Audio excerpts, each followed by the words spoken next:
രണ്ട് കാര്യങ്ങളാണ് സന്തോഷം. ഇന്നത്തെ കാലഘട്ടത്തിൽ നമ്മൾ ജീവിക്കുമ്പോൾ നമുക്ക് തന്നെ തോന്നും നമ്മളൊരു മോശം കാലഘട്ടത്തിലാണോ ജീവിക്കുന്നത്. സോഷ്യൽ മീഡിയയൊക്കെ എടുത്ത് നോക്കുമ്പോൾ നമുക്കറിയാം, ദൈവമേ, നമ്മൾ ഇവിടെ നല്ല ആളുകൾ ആരും ഇല്ലേ. കാരണം നമ്മളൊരു ഫോട്ടോ ഇട്ടാലും അല്ലെങ്കിൽ ഒരു വീഡിയോ ഇട്ടാലും അതിൻ്റെ പുറകെയൊക്കെ ചീത്തയും അങ്ങനെയുള്ള ആളുകളെ ഉള്ളൂ. മൊത്തം തല്ലുപിടുത്തം, പ്രശ്നങ്ങൾ, ലഹരി, അത് ഇത് എന്നൊക്കെ പറഞ്ഞിങ്ങനെ പോകുമ്പോൾ ഞാൻ ആലോചിച്ചിട്ടുണ്ട്, അത്രയും മോശം കാലഘട്ടത്തിലാണോ ജീവിക്കുന്നതെന്ന്. പക്ഷേ അല്ല. ഇവിടെ വന്ന് ഈ പരിപാടിയൊക്കെ കണ്ടപ്പോൾ എനിക്ക് മനസ്സിലായി, നല്ല മനുഷ്യരുടെ തന്നെ ലോകമാണ് ഇത്. അവരുള്ളത് കൊണ്ടാണ് ഇവിടെ മഴ പെയ്യുന്നത്, മഞ്ഞ് വരുന്നത്, വെയിലുദിക്കുന്നത്, പൂക്കൾ വിടരുന്നത്, നിങ്ങളുടെ എല്ലാ മുഖത്ത് ഈ പുഞ്ചിരി ഞാൻ കാണുന്നത്. ഇവിടുത്തെ ഏറ്റവും വലിയ പ്രത്യേകത സ്മൈൽ വില്ലേജ് എന്നാണ് പേര്. എനിക്ക് തോന്നുന്നു ഒരു മനുഷ്യന് പണമുണ്ടെങ്കിൽ സ്മൈൽ ചെയ്യണമെന്ന് നിർബന്ധമില്ല, അധികാരമുണ്ടെങ്കിൽ സ്മൈൽ ചെയ്യണം നിർബന്ധമില്ല. മുഖത്ത് ഒരു പുഞ്ചിരി വിടർത്താൻ കഴിയുന്നത് ചില്ലറ കാര്യമല്ല. അച്ചോ, നിങ്ങളൊക്കെ ചെയ്യുന്ന വലിയ കാര്യം തന്നെയാണ്. നിങ്ങളെല്ലാവരും ആ കാര്യത്തിൽ ഞാൻ സല്യൂട്ട് ചെയ്യുകയാണ്. നല്ലൊരു കയ്യടി അതിനുവേണ്ടി കൊടുക്കാം. പിന്നെ എന്നെ വിളിച്ചിരിക്കുന്ന വേദി എന്ന് പറയുന്നത് ഇവിടെ നിന്ന് പഠിച്ച് പോയി ഒരുപാട് പുറത്ത് പോയി ജോലി ചെയ്ത് കുടുംബമായിട്ട് തിരിച്ചു വന്ന ആളുകളെ ആദരിക്കാനും കൂടി വേണ്ടിയിട്ടാണ്. അതിലെല്ലാം വളരെ സന്തോഷമുണ്ട്. പണ്ടത്തെ കാലത്ത് ആളുകൾ പറയുമായിരുന്നു, വലത് കൈ കൊടുക്കുന്ന ഇടത് കൈ അറിയായിരുന്നു, അങ്ങനെ എന്തോ പറയുമായിരുന്നു. പക്ഷെ അത് ഒരുപാട് ഇപ്പം മാറി. പണ്ട് രവീന്ദ്രനാഥ ടാഗോറിൻ്റെ കാളവണ്ടി എന്ന് പറയുന്നൊരു കവിതയിൽ പറഞ്ഞിട്ടുണ്ടായിരുന്നു, വിളക്കേന്തുന്ന കാളവണ്ടിയിലെ റാന്തൽ പോലെ ആയിരിക്കണം ഈ സഹായം ചെയ്യുന്നവരെന്ന്. ആ വിളക്കിൻ്റെ പ്രകാശം കൊണ്ട് സമൂഹത്തിൽ മൊത്തം എല്ലാവരും കാണുകയും എന്നാൽ വിളക്കേന്തുന്ന ആളെ കാണരുത് എന്ന് പറയുമായിരുന്നു. പക്ഷെ ഇന്നത്തെ കാലം മാറി. നമ്മൾ ചെയ്യുന്നത് മറ്റുള്ളവരെ കാണണം, കണ്ടാൽ മാത്രമേ അവരും നമ്മളെപ്പോലെ സഹായങ്ങൾ ചെയ്യുള്ളൂ. നിങ്ങളുടെ എല്ലാ മുഖത്ത് കാണുന്ന പുഞ്ചരിയും സന്തോഷവും എന്നെ വളരെ വളരെ സന്തോഷവാനാക്കുന്നു. ഇനി അങ്ങോട്ടുള്ള യാത്ര എന്നെ സംബന്ധിച്ചിടത്തോളം വലിയ കഠിനമുള്ളതായിരിക്കില്ല. കാരണം നല്ലൊരു കാര്യത്തിനാണ് ഞാൻ വന്നതെന്ന് എനിക്ക് ഉത്തമമായ ബോധ്യമുണ്ട്. അച്ഛൻ ഞാൻ കയറിയ മുതൽ എന്നോട് പറയുന്നുണ്ട് സൈഡിൽ കൂടി, നിങ്ങൾക്ക് വേണ്ടി ഒരു പാട്ട് പാടിത്തരണം, പാട്ട് പാടിത്തരണം എന്നുള്ളൊരു കൈയടിക്കും. കൈയടിക്കണം. കൈയടിക്കും. പാടും. ധൈര്യമായിട്ട് അവിടെ പോയിരുന്നു. റെഡിയാ? ഓക്കെ. അപ്പൊ ഞാൻ പാട്ട് പാടാൻ പോവുകയാണ്. അതിക്ക് നേരമൊന്നും ഞാൻ നിൽക്കുന്നില്ല. പാട്ട് പാടിയിട്ട് അപ്പൊ തന്നെ ഞാൻ ഇറങ്ങാമല്ലോ അച്ചോ, അല്ലേ? ഓക്കെ. അപ്പോൾ പാട്ട് പാടുന്നതിന് എൻ്റെ കൂട്ടുകാരനായിട്ടുള്ള ഷിബുച്ചേട്ടനെ കൂടി വേദിയിലേക്ക് ക്ഷണിക്കുകയാണ്.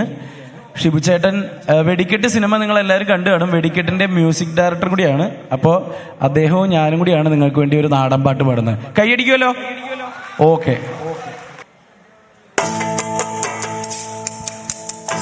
കൈയടിച്ചോ?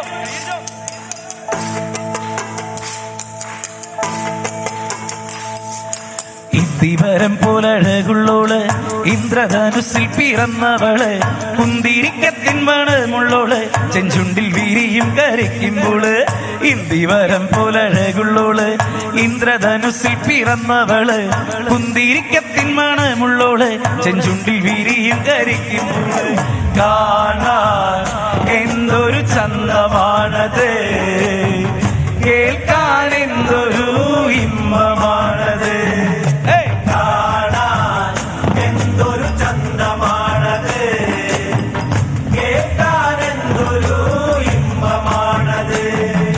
കണ്ണാരം പൊത്തിക്കളിച്ചപ്പോള്, കണ്ണിമ വെട്ടാതെ നോക്കിയോള്, കണ്ണിമാങ്ങച്ചാറിനെരിവുള്ളോള്, കണ്ണീര് കണ്ടാൽ അലിയുന്നോള്. എന്തൊരു ചന്തമാണത്, കേൾക്കാനെന്തൊരു ഇമ്പമാണത്. പതംഗതങ്ങൾ അണിഞ്ഞവള്, പാലയ്ക്ക മോതിരമിട്ടവള്, പാലപ്പം പോലെ വെളുത്തവള്, വമുള്ളനെ പോലെ തിളയ്ക്കണോള്. എന്തൊരു ചന്തമാണത്, കേൾക്കാനെന്തൊരു ഇമ്പമാണത്. കുത്തിക്കുരു പോൽ മറുകുള്ളോള്, കുങ്കുമം നെറ്റിയിൽ ചാത്തിയോള്, പൂവളമല പൊരുത്തവള്, കുമുതിരിപ്പൊയ്കയിൽ. എന്തൊരു ചന്തമാണത്, കേൾക്കാനെന്തൊരു ഇമ്പമാണത്. ആലില പോലെയാടുന്നവള്, ചീരല പോലെ ചുവന്നവള്, പേരയിലക്കളിർ കിള്ളിയോള്, ആദില കിന്നാരം ചൊല്ലിയോള്. കാണാൻ എന്തൊരു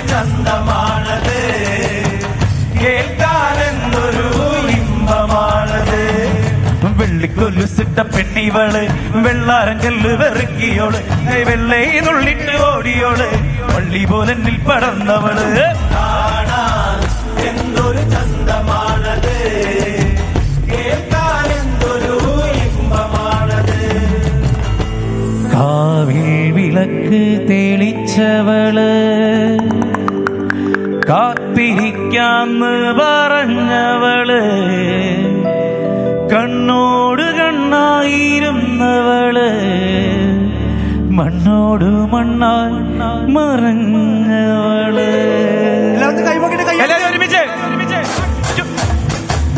കാണാൻ എന്തൊരു ചന്തമാണത് കേൾക്കാൻ എന്തൊരു ഇമ്പമാണത് കാണാൻ എന്തൊരു ചന്തമാണത് കേൾക്കാൻ എന്തൊരു ഇമ്പമാണത് കാണാൻ എന്തൊരു ചന്തമാണത് കേൾക്കാൻ എന്തൊരു ഇമ്പമാണത് കാണാൻ എന്തൊരു ചന്തമാണത് കേൾക്കാൻ